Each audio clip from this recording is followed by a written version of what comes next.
bigas na, kasi yung nilagay sa list. Pero meron bang pamabasya yun na apekto kang una? Pag sa pamilya, sumasagot ako sa pamilya. Pero pag sa sarili ko lang. Ano yung pinakamatinding basyo talagang sa family? Sa mga kayo? Basta po sa kapatid ko, yung ginuwayo ko. There are time nasa showbiz ko, parang naisip mo, parang gusto mo mag-quit, meron ka bang... Oo naman, nung start po ako, nag-quit talaga ako.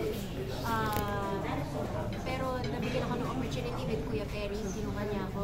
At pinasok niya ako sa Green Network ko, which is Bakit mo naisip ka mag-quit? Kasi parang hindi siya para sa akin. And mafe-feel mo yun eh, pag try ka ng try, tas lahat rejections, di ba mag-iisip ka na parang, change of career ako, hindi ito para sa akin. Pero it's painful, but it's the reality that not everything is meant for you.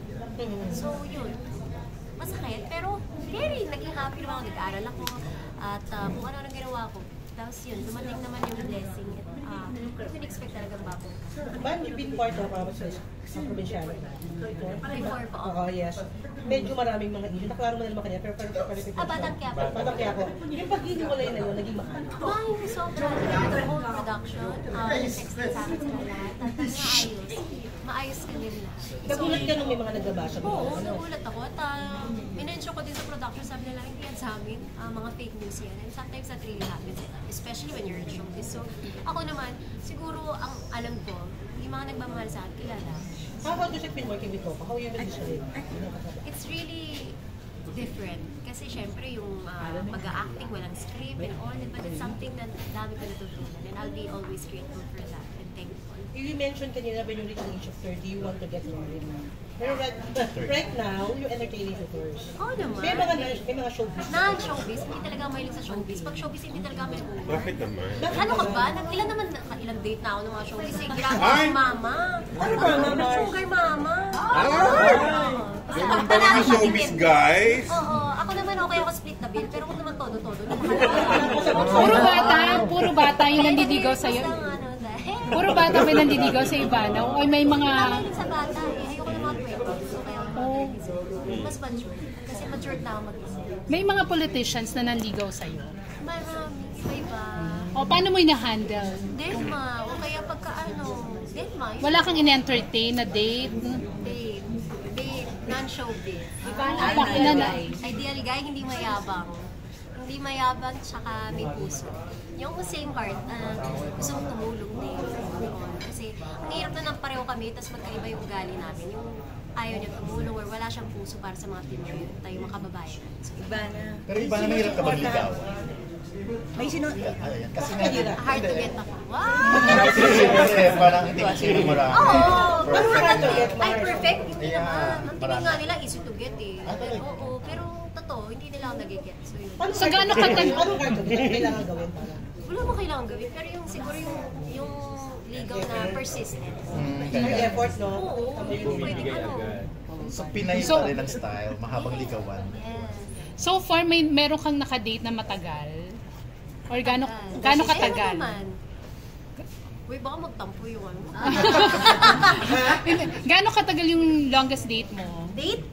Relationship. Relationship? Dapat diba? 3 years? Oh. Na non-showbiz. So, isa break up kasi sinungaling, cheater, gano'n. Wala ba namin? Isa na natin ano? Ayoko na, alam mo yung pagpasa, pero siya, wala na akong pakialam sa kanila, na gano'n din naman siguro. Wala, ayoko na makialam sa buhay. Pero ikaw ba, Mars, meron ka bang fear na parang nag-save? Kasi syempre, ang laki ng kinita mo sa vlog, ano? Dami mo ng ipon, alam namin. Yung baka mamaya pera, baka mamaya syempre, sabi mo nga, yung mga showbiz pera, parang... Grabe ka na. Sinabi ko lahat ng showbiz, pero yung mga kaya, Mars, ang habol syempre financial. May ganun ka bang fear? May ganun ka tao? May feeling ka na pag diligawan So, ka. baka mamaya. Siguro makikita ko yun sa pagkatao ng tao. Diba? Pag na-meet mo, hindi naman porket showbiz ay mapera, yung gusto mong pera. Hindi naman siya ganun. But when you talk, and I'm speaking of experience, because I've dated several, and ganun yung na-feel ko. And hindi ko sinasabi lahat. Alam ko maraming mababait. Pero hindi ko gusto talaga ng showbiz kasi nga kahit paglaplapan sa iba, hindi mo kaya. Active ko sa ganun, Mars. Pero ako pwede, di ba? Naiintindihan niya. Standard. Pipili siya ng showbiz at kaya niya ako. Kasi ako, di ba, I have yung mga kissing scenes, bed scenes. So, dapat ready siya. Ako, hindi ako ready sa kanya. So, yan ang showbiz. Iba na pa paano kung halimbawa magkaroon ka ng boyfriend na i-require ka na iwan mo ang showbiz? Ay, iwan mo muna siya. Nauna yung showbiz bago siya. So, trabaho muna. Okay, so parang sinasabi mo na kaya gusto mo non-showbiz, 'di ba, para walang kissing scenes, pero pag ikaw hindi mo kaya yung gano'n. Hindi! Kaya ko naman walang kissing scene, no? Pero yun ang aking trabaho. Yun ang nire-require ng trabaho. Kung anong nire-require, ayoko na maglagay ng restriction sa bawal to. Bakit? Kasal na ba ako? So, hindi. Matagal pa yun. So kaya mahirap kang makahanap ng right guy? Hindi naman ako hirap. Siguro wala lang talaga akong time. Pero I'm dating, so I'm okay. Ivana, may sinusuportahan ka bang kandidato this election? Yes, at matagal ko itong pinag-isipan, pinag-aralan. Again, lahat sinasabi ko talaga is kailangan yung may tiwala ka at may gagawin. And pareho kami ng mga gusto is para sa ating mga kababayan na magsasaka. Yung mga fisherman, poultry, piggery, lahat yan. So agap po ako. I support them, yes. Agap part ng advocacy nila. Yes, and I really like that na ang mahal-mahal ng bigas. Kailangan natin, yung unang iniisip ko is pagkain. Pagkain ng Pilipinas. Paano mapapababa lahat? Diba? Yun eh. You have to really endorse someone or really support someone that really cares about the Philippines.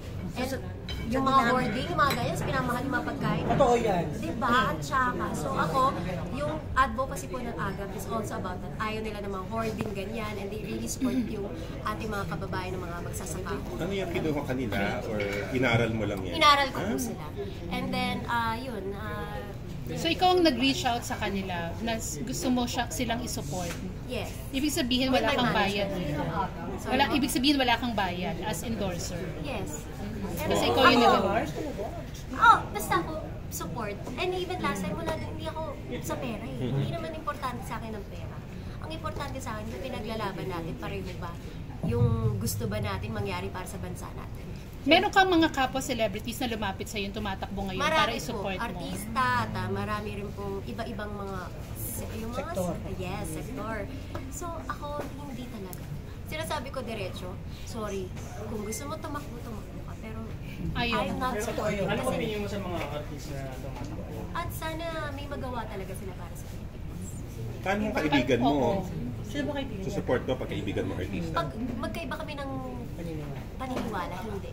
Kasi baka naman gusto lang niya umupo para ay politiko. Di ba? Ang daming ganun. Gusto lang maging politiko para may upuan at maging powerful. And that's not what I would support. Hindi ako nagsusupport ng ganyan. Ako, kung ano yung tama para sa ating mga kababayan. Kung ano makakapagtulong sa ating mga kababayan. Ivana, mahirap ba on top to be at the top of the Mahirap. Gusto ko itanong kanina. Mahirap ba? Kasi top influencer ka, mahirap ba sa itaas? Is it really lonely? Yes. Oh, grabe yung lonely.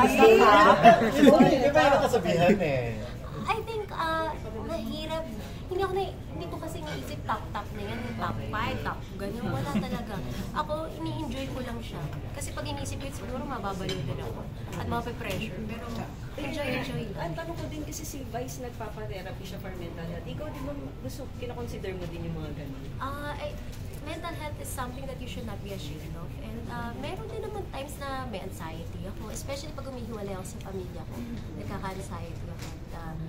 Yun. And it's something that you should really, not be, dapat talagang pinag-uusapan. And kasi when you say mental health, like now, parang, may problema sa mental health, yun yung iniisip. But it's not really like that. Lahat ng tao, they can feel what they want to feel. And it's okay. Last na lang for me, anong natutunan mo yung nagkasakit ka? Anong mga realizations? Dahil lahat ng pera, hindi mo madadala. Lahat ng mga bag ko, hindi mo madadala. Di ba? Bag talaga. Pero I mean, na-enjoy ko siya. Enjoy mo kung ano yung meron ako.